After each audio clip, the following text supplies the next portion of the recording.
నమస్తే దివ్యదర్శిని న్యూస్ కు స్వాగతం. నేను సుధా. బులెటిన్ల ముందుగా headline. AP deputy CM Pawan Kalyan తో సినీ నిర్మాతల భేటీ.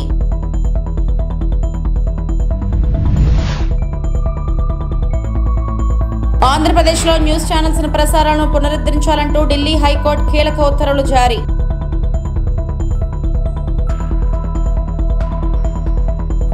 పెన్షన్లపై ఇచ్చిన మాట నిలబెట్టుకున్న ఘనత చంద్రబాబుదే. మాజీ మంత్రి కేఎస్ జవహర్.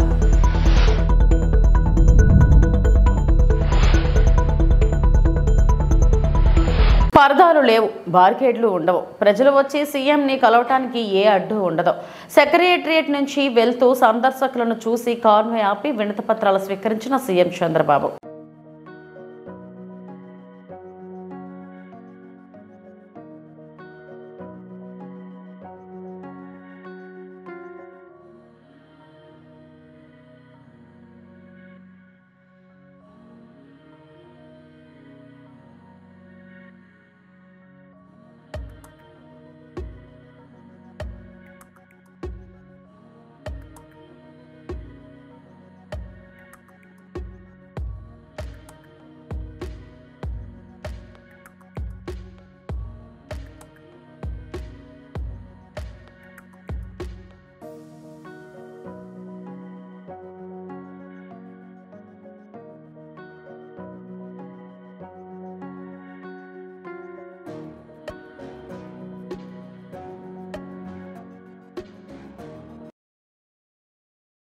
గతంలో 32,000 మంది మహిళలను వాలంటీర్ ద్వారా ట్రాప్ చేసి ఇతర రాష్ట్రాలకు, ఇతర దేశాలకు ట్రాన్స్పోర్ట్ చేయబడ్డారని పవన్ కళ్యాణ్ ఆరోపించారు. పవన్ కళ్యాణ్ ఇప్పుడు దానికి సమాధానం చెప్పకపోతే మీ ఉప ముఖ్యమంత్రి పదవికి రాజీనామా చేయాలి అని జడ శ్రవణ్ కుమార్ జై భీమ్ భారత్ పార్టీ అధ్యక్షులు అన్నారు. నేను ఇంతకు ముందు కూడా గత ప్రెస్ మీట్లో చెప్పాను.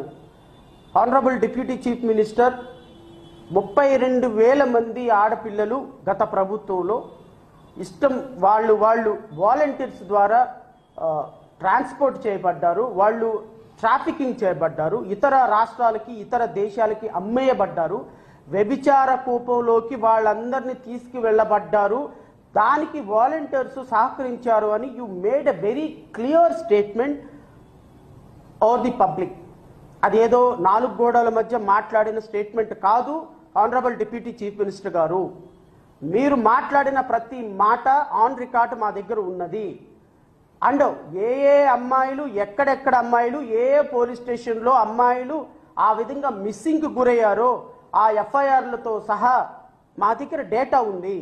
మీకు ఒకవేళ అధికారికంగా డేటా లేకపోతే మీ దగ్గరికి నేను డేటా పంపిస్తాను. ఆ డేటాను పట్టుకొని మీరు కేవలం మీ దగ్గరకు వచ్చిన వినతుల్లో ర్యాండమ్గా ఒక అమ్మాయి మిస్ అయిందండి అంటే సిఏ గారికి ఫోన్ చేసి సిఏ గారు ఎక్కడున్న అమ్మాయి అర్జెంటుగా తీసుకురానని చెప్తే కుదరదు.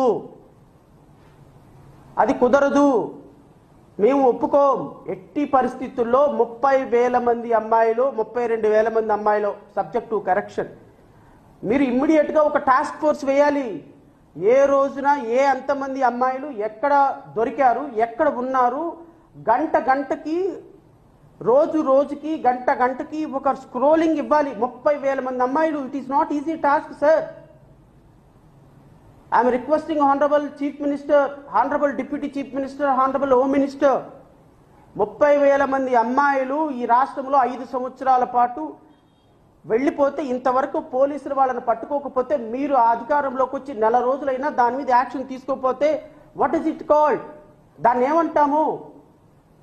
అంటే కేవలం మీరు ఆరోపణలు చేశారా? యాక్సెప్ట్, నేను ఆరోపణ మాత్రమే చేశాను, అలాంటి పిల్లలు ఎవరు తప్పిపోలేదని చెప్తారా? మీరు చెప్పండి. చెప్పి మీరు క్షమాపణ చెప్పండి. మీరు డిప్యూటీ చీఫ్ మినిస్టర్గా రిజైన్ చేసేయండి. గడిచిన 5 ఏళ్లలో వ్యవస్థలను, కార్పొరేషన్లను జగన్ రెడ్డి సర్వనాశనం చేశాడు. ఐడ్రీమ్ అనే యూట్యూబ్ ఛానల్ను నిర్వహించే వ్యక్తికి డిజిటల్ కార్పొరేషన్ చైర్మన్ పదవిని కట్టబెట్టారు. వైసీపీ తొత్తులకు ఉద్యోగాల కోసం ఏకంగా కార్పొరేషన్ పెట్టి దోచిపెట్టారు. ఒక చిన్న కార్పొరేషన్లో 129 మంది ఉద్యోగులను తీసుకుని లక్షల్లో జీతాలు చెల్లించేవారు. సాక్షికి ఇచ్చే యాడ్లకే కాకుండా జగన్ రెడ్డికి మేలు చేసేందుకు గూగుల్ యాడ్ల కోసం కోట్లు ఖర్చు పెట్టారు. డిజిటల్ కార్పొరేషన్ను అస్తవ్యస్తంగా తయారు చేసి దోచుకున్నారు. డిజిటల్ లైబ్రరీలకు కేటాయించిన 750 కోట్లు ఏమయ్యాయో తెలియదు. ఎంపానల్ చేసుకున్నారు, దానికి యాడ్స్ ఇచ్చుకున్నారు. సో వైసీపీ సోషల్ మీడియా కోసం డిజిటల్ కార్పొరేషన్ని ఒక ఉద్యోగ పునరావాస కేంద్రంగా వాడుకున్నారు. 1, 2 కాదు, 129 మంది ఉద్యోగులు. దీనిలో ఇంకా తమాషైన విషయం ఏంటంటే ఐ డ్రీమ్ అనే ఒక యూట్యూబ్ ఛానల్ నిర్వహించే ఒక వ్యక్తికి అదే రకమైన అదే డొమైన్లో ఉన్న ఒక ప్రభుత్వ కార్పొరేషన్కి ఏ విధంగా చైర్మన్షిప్ ఇస్తారు? ఇట్స్ కాన్ఫ్లిక్ట్ ఆఫ్ ఇంట్రెస్ట్ కదా. ఐ డ్రీమ్ అనే ఒక యూట్యూబ్ ఛానల్ ఏం చేస్తుంది? రకరకాల ప్రోగ్రామ్స్ని యాడ్స్ ద్వారా ఇస్తుంది. అది ఒక ప్రైవేట్ కంపెనీ. ఇప్పుడు ఈ డిజిటల్ కార్పొరేషన్ ఏం చేసింది? గవర్నమెంట్ ప్రోగ్రామ్స్ని యాడ్స్ ద్వారా ఇస్తుంది. సో వీళ్ళిద్దరు చేసే పని దాదాపు ఒకటే, కానీ ఏ రకమైన కాన్ఫ్లిక్ట్ ఆఫ్ ఇంట్రెస్ట్ అనే చూడకుండా జగన్మోహన్ రెడ్డి గారు ఆయనకి పాపం వాళ్ళకి ఇవ్వాలి అంటే అసలు ఆయన దానకర్ణుడు ఇచ్చేసాడు అన్నమాట. So Chinna Vasudevareddy has become the chairman. I dream Chinna Vasudevareddy has become the chairman of digital corporation. So వీళ్ళు ప్రభుత్వ డబ్బును యథేచ్ఛగా వాడుకున్నారండి. 4వ తేదీ రిజల్ట్స్ వచ్చిన గంటల్లోనే వీళ్ళందరూ సగం మంది దాంట్లో రిజైన్ చేసి వెళ్ళిపోయారు. అంటే అప్పటిదా సంపాదించాము, ఎట్లా గవర్నమెంట్ పోయింది, ఇంకా దీంట్లోని మనం ఎట్లా చేస్తారు కదా, ముందే మనం చేసేసి ఈ దేశం నుంచి ఆయన ఉండేది కూడా ఇక్కడ కాదు, ఆయన ఉండేది యూఎస్లో ఉంటాడు. ఆ యూఎస్కి ఆయన యూఎస్ వెళ్ళిపోయాడు, ఎక్కడ వెళ్ళిపోయాడు తెలియదు, ఈ చిత్తూరు అనుకుంటాను. ఆయన వెళ్ళిపోయాడు, దేశం నుంచే వెళ్ళిపోయాడు. అంటే దోచుకున్న రోజులు దోచుకోవడం, గవర్నమెంట్ మారంగానే గంటల్లో రిజైన్ చేసి వెళ్ళిపోవడం. ఎంత తెలివి చూడండి మనుషులకి. సాంప్రదాయ న్యూస్ పేపర్ యాడ్లు సాక్షి ద్వారా ఇస్తుంటే గూగుల్ యాడ్స్ కోసం కొన్ని కోట్లు ఖర్చు పెట్టాడు ఈ మహానుభావుడు. వెరసి డిజిటల్ కార్పొరేషన్ ఒక అస్తవ్యస్త వ్యవస్థలాగా తయారు చేసి దోచుకున్నారు. సో తమ వారి కోసం ఒక ఏకంగా ఒక కార్పొరేషన్ ఏర్పాటు చేసిన ఘనుడు జగన్మోహన్ రెడ్డి గారు.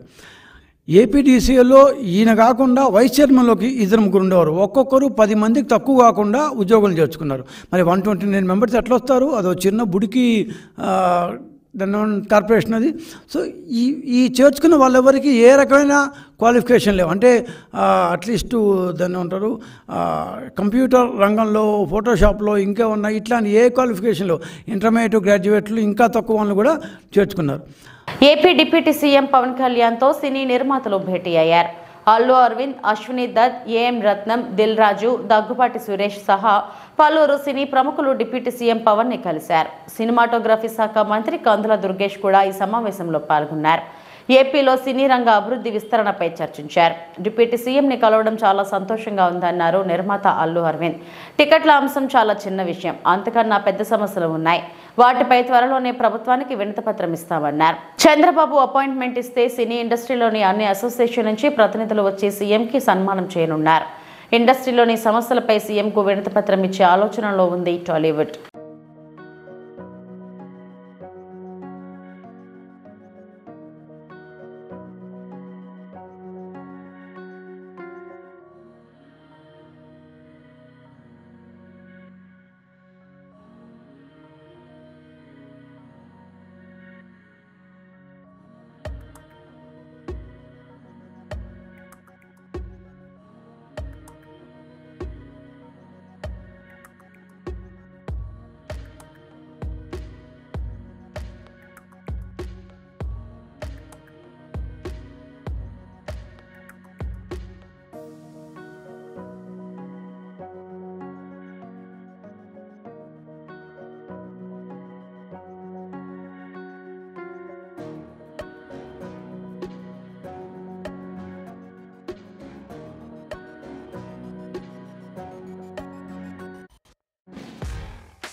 ఆంధ్రప్రదేశ్లో న్యూస్ ఛానల్స్ ప్రసారాలను పునరుద్ధరించాలంటూ ఢిల్లీ హైకోర్టు కీలక ఉత్తర్వులు జారీ చేసింది.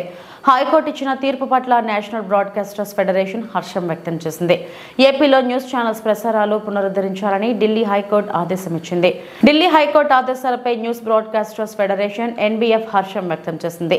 TV nine, Sakshi, 10 TV, NTV news channels ప్రసారాలను పునరుద్ధరించాలంటూ 15 మంది మల్టీ సిస్టమ్ ఆపరేటర్లను ఢిల్లీ హైకోర్టు ఆదేశించింది. ఏపీలో ఏకపక్షంగా చట్టవిరుద్ధంగా న్యూస్ ఛానల్స్ ని బ్లాక్ చేయడాన్ని ఢిల్లీ హైకోర్టు తప్పుపడుతూ చారిత్రాత్మక ఉత్తర్వు వెలువరించిందని ఎన్బీఎఫ్ అభినందించింది. ప్రజాస్వామ్యానికి మూల స్తంభాలన్న భావ ప్రకటన, స్వేచ్ఛ హక్కును ఈ ఉత్తర్వు చాటి చెప్పిందని ఎన్బీఎఫ్ తెలియజెప్పింది.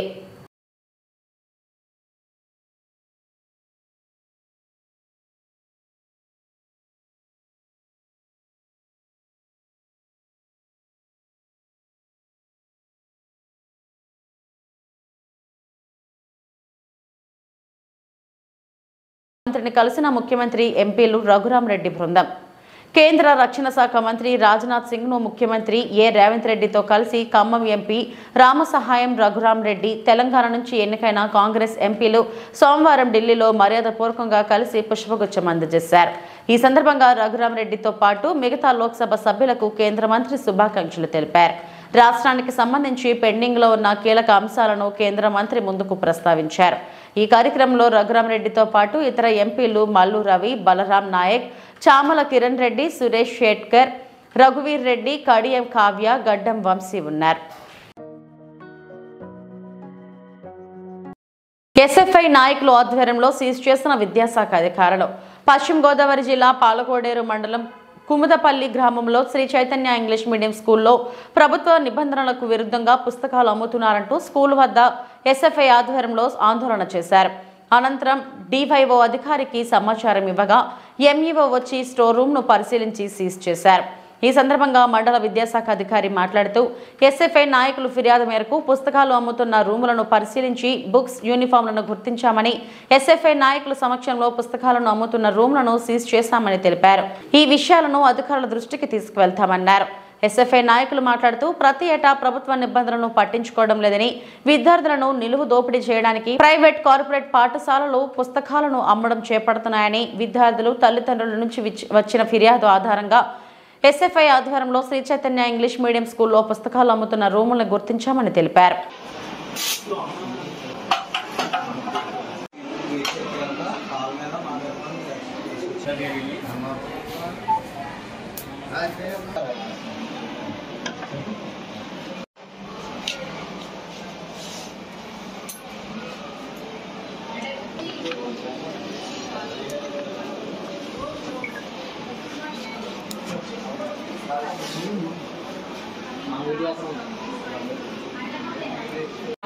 పేరెంట్స్ అయితే బుక్స్ పట్టుకెళ్ళారు సార్. మేము వచ్చాము, బుక్స్ పట్టుకెళ్ళలేదు, మార్నింగ్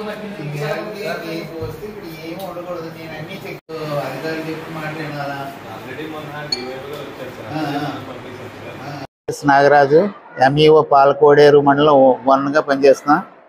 ఇక్కడికి ఎస్ఎఫ్ఐ విద్యార్థుల యొక్క ఫిర్యాదు మేరకు పై అధికారుల ఆదేశాలకి మేరకు ఇక్కడ శ్రీ చైతన్య పబ్లిక్ స్కూల్ కుముదవల్లికి రావడం జరిగింది.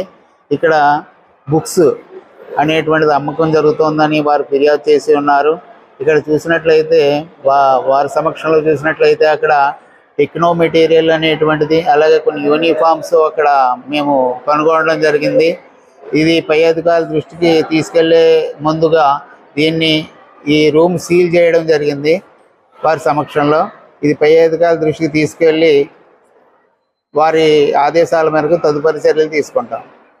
నా పేరు శ్రీనివాసు, నేను ఎస్ఎఫ్ఐ పశ్చిమ గోదావరి జిల్లా సహాయ కార్యదర్శిని. ఈరోజు భీమవరం సమీపంలో ఉన్న కుముదవల్లి శ్రీ చైతన్య పాఠశాలకు రావడం జరిగింది. పుస్తకాలు అమ్ముతున్నారనే విషయాన్ని తల్లిదండ్రుల ద్వారా మేము సమాచారాన్ని సేకరించాము. అయితే ఇక్కడికి వచ్చి ప్రిన్సిపల్ గారితో మాట్లాడి ఏవైతే పుస్తకాలు ఉన్నాయో ఆ పుస్తకాలను మేము చూసి ఉన్నత విద్యాశాఖ అధికారుల దగ్గర తీసుకెళ్ళాము. కాకపోతే వాళ్ళు కుర్చీలు కదలని పరిస్థితి మనం చూస్తున్నాం. డివైఓ గారిది మాత్రమే కాకుండా ఎంఈఓ గారికి కూడా ఈ విషయాన్ని తెలియజేశాము. ఆయన కూడా మేము బయట ఉన్నాము, రావడం కుదరదని చెప్పి కబుర్లు చెప్పడం చూస్తున్నాము. అయితే డివైఓ గారి దగ్గర నుంచి లెటర్ అయితే ఇక్కడ ఫార్వర్డ్ చేయడం జరిగింది, బుక్స్ అమ్మకూడదని. అయినా సరే ఆ లెటర్ని పక్కన పెట్టి ఏవైతే శ్రీ చైతన్య ప్రిన్సిపల్ గారు ఉన్నారో విద్యా వ్యాపారాన్ని కొనసాగించడం జరిగింది. ఈ విద్యా వ్యాపారం ఇలాగే కొనసాగితే ఈ ఉద్యమాన్ని మరింత బలోపేతం చేసి జిల్లా వ్యాప్తంగా కూడా అన్ని చోట్ల ధర్నా కార్యక్రమాలు, నిరసన కార్యక్రమాలు తెలియజేస్తూ ఈ విషయాన్ని జిల్లా కలెక్టర్ ఆఫీస్ వద్ద పెద్ద ఎత్తున ఆందోళన చేసి జిల్లా కలెక్టర్ వరకు తీసుకెళ్లడం జరుగుతుంది. నా పేరు గణేష్. నేను ఎస్ఎఫ్ఐ భీమవరం టౌన్ సెక్రటరీని. భీమవరం పట్టణంలో ఉన్న కుముదివెల్లి స్కూల్ చైతన్యలో పుస్తకాలు అమ్మడం జరుగుతుంది. ప్రభుత్వ నిబంధనలకు వ్యతిరేకంగా పుస్తకాలు అమ్మడం జరుగుతుంది. దీనిపైన డిఓ గారికి, ఎంఈఓకి, డిఈఓ గారికి వినతి పత్రాలు అందజేయడం జరిగింది. అయినా సరే వాళ్ళ ఇన్ఫర్మేషన్స్ ఇచ్చిన, స్కూల్స్కి ఇన్స్ట్రక్షన్స్ ఇచ్చినా సరే పట్టించుకోలేని పరిస్థితి స్కూల్స్. దీనిపైన డివైఓ గారు, డిఈఓ గారు పట్టించుకోలేకపోతే ఎస్ఎఫ్ఐగా మేము ఉద్యమాన్ని పెంచే అవకాశం ఉందని డిఈఓకి, డివైఓ గారికి, ఎంఈఓ గారికి మేము హెచ్చరిస్తున్నాం. పశ్చిమ గోదావరి జిల్లా నర్సాపురం ఎమ్మెల్యే బొమ్మిడి నాయకర్ మార్కెట్ యార్డ్ను ఆకస్మికంగా తనిఖీ చేశారు. యార్డ్ ప్రాంగణంలోని గోడౌన్లను పరిశీలించి ఏటా కమిటీకి వస్తున్న ఆదాయంపై ఆరా తీశారు. ఆక్వా ఎగుమతులు చేసే లారీలపై వస్తున్న పన్ను గతం కంటే ఎందుకు తగ్గింది అంటూ సిబ్బందిని ప్రశ్నించారు. రైతు బజార్లో రైతులే కూరగాయలు అమ్మే విధంగా చర్యలు తీసుకోవాలని అధికారులను ఆదేశించారు.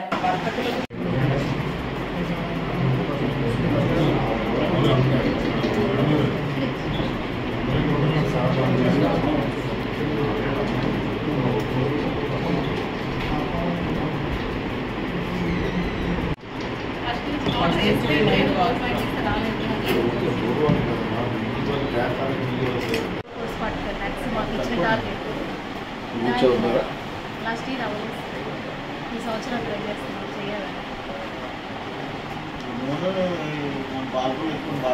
అంటే అది ఓన్లీ ఫార్మర్ పొలం దగ్గర నుంచి మన మెయిన్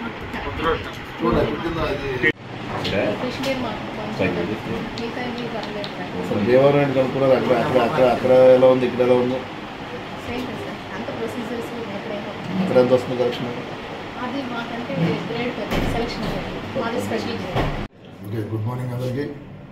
మరి ఈ రోజున నర్సాపురం నియోజకవర్గంలో నర్సాపురం ఏఎంసీ కూడా ఉంది సార్, అగ్రికల్చర్ మార్కెట్ కూడా దొరుకుతుంది. అందరూ కూడా ఇక్కడ రావడం, మేడం గారు కూడా స్పెషల్ గ్రేడ్ సెక్రటరీ గారు చాముండేశ్వరి మేడం గారు కూడా కూర్చొని పోతున్నాయి. అంటే ఇక్కడ ఎమ్మెల్యేకి అవకాశం, నర్సాపురం నియోజక ప్రజలందరూ కూడా నాకు అవకాశం కల్పించడం. మన 2 రోజుల కిందటే కూడా మేము ప్రమాణ స్వీకారం చేసి వచ్చాను అక్కడి నుంచి, విజయవాడ నుంచి. మరి వచ్చిన తర్వాత కూడా ప్రభుత్వం ద్వారా మరి మార్కెటింగ్ యార్డ్ కూడా అసలు ఏం జరుగుతుంది ఏంటన్నది తెలుసుకోవడానికి కూడా మేమందరూ కూడా విజిట్ చేయడానికి ఇక్కడికి నాయకులతో అందరూ కూడా రావడం జరిగింది. ఇక్కడ అన్నీ కూడా మేడం గారి ద్వారా అన్ని విషయాలు తెలుసుకున్నాం. ఇక్కడ చూస్తుంటే డ్రింకింగ్ వాటర్ కూడా లేదు, వీళ్ళకి త్రాగునీరు అన్నది కూడా ఇక్కడ లేకపోవడం కూడా వాళ్ళందరూ కూడా ఇబ్బంది వ్యక్తం చేస్తారు స్టాఫ్.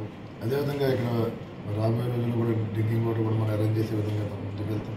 అదేవిధంగా ఏదైతే సెస్ మన మార్కెటింగ్ ద్వారా ఈ ఆక్వా రైతుల దగ్గర నుంచి కానీ కలెక్ట్ చేసే సెస్ అన్నది కూడా ఇక్కడ మన నియోజకవర్గం పరిధిలో చూసుకుంటే కనుక చాలా తక్కువగా కనపడుతుంది.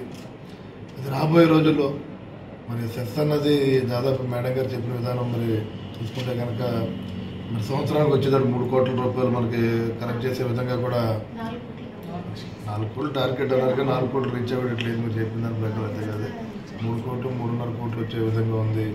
అంటే బయట నియోజకవర్గాలు కంపేర్ చేసుకుంటే కనుక మన నియోజకవర్గంలో ఈ సెస్ అన్నది కూడా మన కలెక్షన్ అన్నది కూడా తక్కువగా కనపడుతుంది. కాబట్టి దాని మీద మనం కొంచెం కాన్సన్ట్రేట్ చేసి సెస్ అన్నది కదా కలెక్ట్ చేసే విధంగా కూడా మనం ముందుకెళ్ళాలని చెప్పి తెలియజేసుకుంటాం.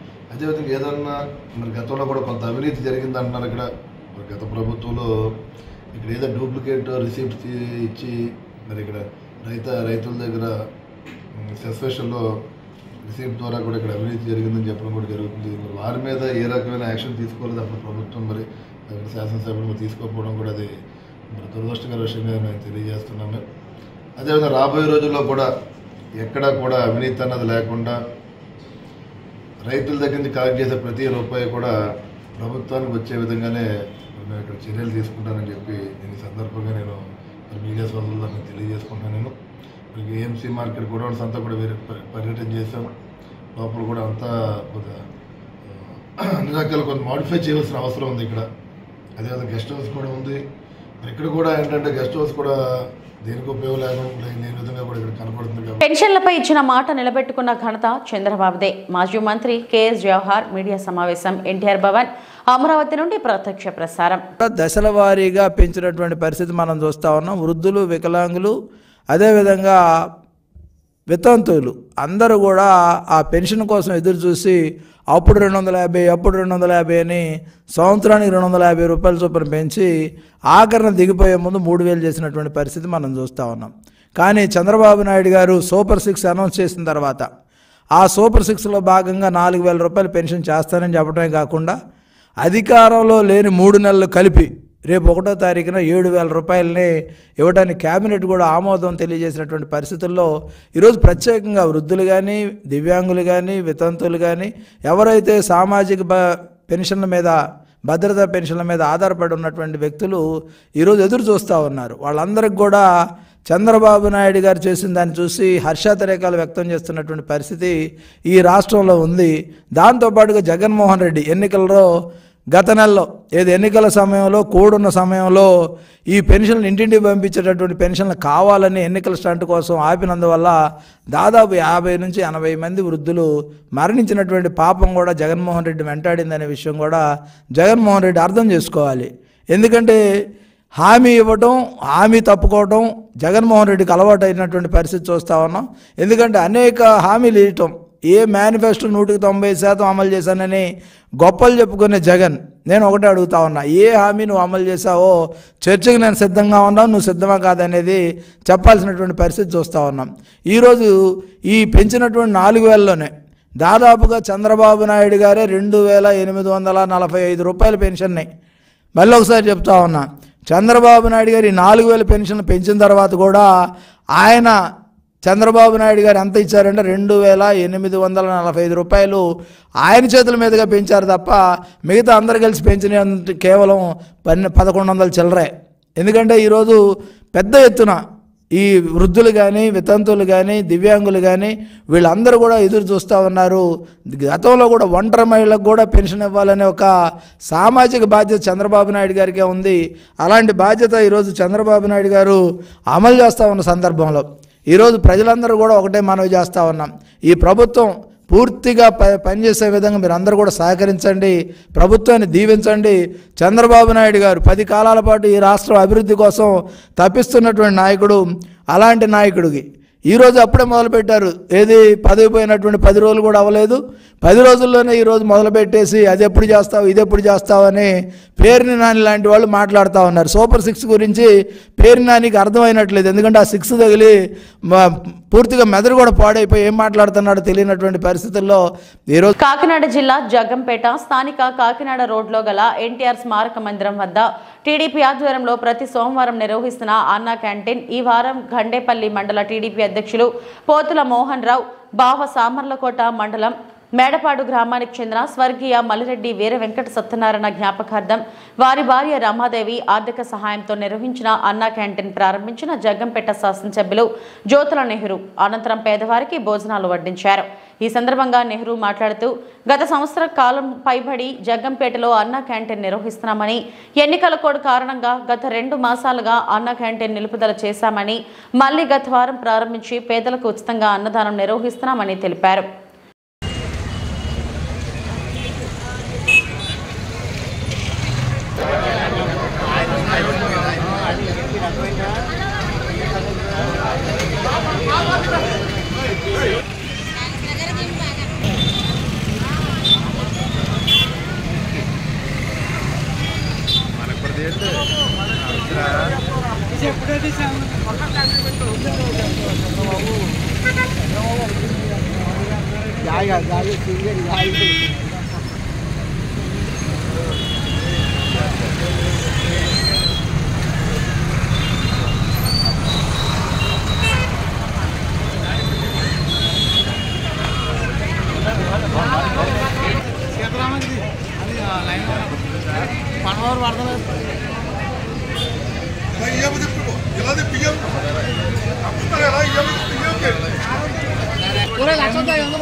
ఈ వార్తలు ఇంతటితో సమాప్తం. నమస్తే.